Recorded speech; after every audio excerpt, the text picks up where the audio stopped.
All right, Almond Grove students. Today's book is called Walter the Farting Dog. This book, well, you need to see the book first. Hello, Mrs. Chandler. This book is by William Cotswinkle and Glenn Murray, illustrated by Audrey Coleman. Walter the Farting Dog. I just know this is going to be a good one. Oh my goodness. Betty and Billy brought Walter home from the dog pound. Nobody wanted him, said Billy. But we love him, said Betty. Well, he smells awful, said their mother. I think you better give him a bath. Mother walked in and said, he still smells awful. And that's when they got the first clue, the telltale bubbles in the water. He's probably just a little bit nervous, said Mother. Hopefully. His stomach must be upset. But Walter's stomach wasn't upset. Walter's stomach was fine. He felt perfectly normal. He just farted a lot. He did it when he bathed. He did it when he played with Betty and Billy. He did it when he walked around the house. He did it in the dining room. He did it in the kitchen. And he did it in his sleep. That dog farts morning, noon, and night, said Father. He can't help it, Daddy, said Betty and Billy. They didn't mind Walter's farts. So what if he farts? Billy said to Betty when they were alone in their room with Walter. Betty agreed. Walter agreed too. He sat there looking innocently. He just looked around and farted. Take him to the vet, said Father. Farting, said the vet, or rectal flatulence, as we say in the medical profession, and described a change of diet.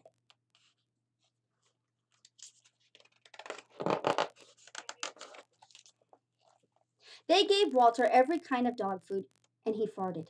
They tried him on cat food.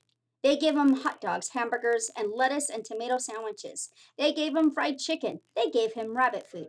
They made him a vegetarian. No matter what the dog eats, he turns it into farts, roared Father. Walter got the blame for everybody else's farts, too. If Uncle Irv let one slip, he just went and stood near Walter. Then all he had to say was, Walter!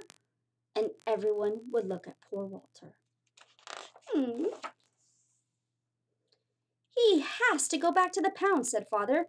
No, Daddy, please, begged Betty and Billy. Don't send Walter away. He goes tomorrow, said Father. They pleaded, and Walter farted. It was all over that night. Betty and Billy cried in their beds, and Walter looked at them unhappily. Oh, Walter, said Betty, you've got to stop farting. Because Father is going to send you back to the pound tomorrow, said Billy. Walter knew how serious the situation was. He'd never see Betty and Billy again. He resolved to hold in his farts forever. When Betty and Billy fell asleep, he walked down to the kitchen to see if there was anything around to eat.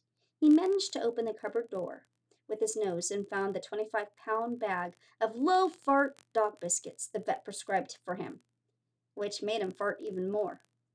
Even though he knew they made him fart, he couldn't resist. He ate the entire bag. Very tasty, said Walter to himself. And then he went down to lay on the sofa. A gigantic gas bubble began to build inside of him. This is going to be trouble, he said to himself. Nervously, he was afraid of what might happen if he let it go. He thought maybe the house would explode, so he kept it in. It wasn't easy. In fact, it was torture.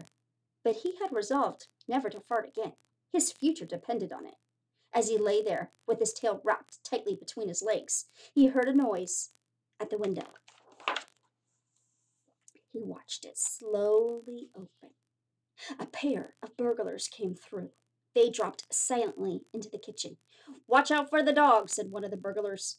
Oh, he won't bite, said the other. He's a wimp. Walter might have bitten them, except he was so filled with gas he couldn't move. They tied a rag around his snout so he couldn't bark. "Okay," whispered the first burglar. "Let's clear the place out." They took everything they could get their hands on. Walter wanted to stop them, but he was having unbearable gas pains. He rolled on his back and waved his paws in the air. He gnashed his teeth. "We've got it all," said the second burglar. "Let's go." That's when Walter let it fly. It was the worst fart of his life. It made a tremendous noise and shot him across the room. A hideous cloud filled the air. The burglars clutched their throats, unable to breathe. With tears in their eyes, they raced to the window. They tried to grab their bag with all the valuables in it, but their arms were too weak. "Let's get out of here!" They jumped out the window and ran up the block, choking and gasping for air. Still blinded by Walter's attack, they stepped into the headlights of an approaching police car. "Hold it right there," said the policeman. When father and mother came down in the morning, they found the open window, and they saw the bag with their valuables in it, and Walter was sitting beside it. He still had the rag tied around his snout. You'd have to say he looked heroic. "He saved the silverware," cried mother. "He saved the VCR," cried father. Good dog. Friends, if you're wondering what a VCR is, it's kind of like your DVD player. Good dog, Walter. You're our dog, even if you do fart all the time. And so the family learned to live with Walter, the hero dog, and that's the end of our tale. Walter's Wonder Park, 100% natural gas powered. The end. Thanks for listening to my story.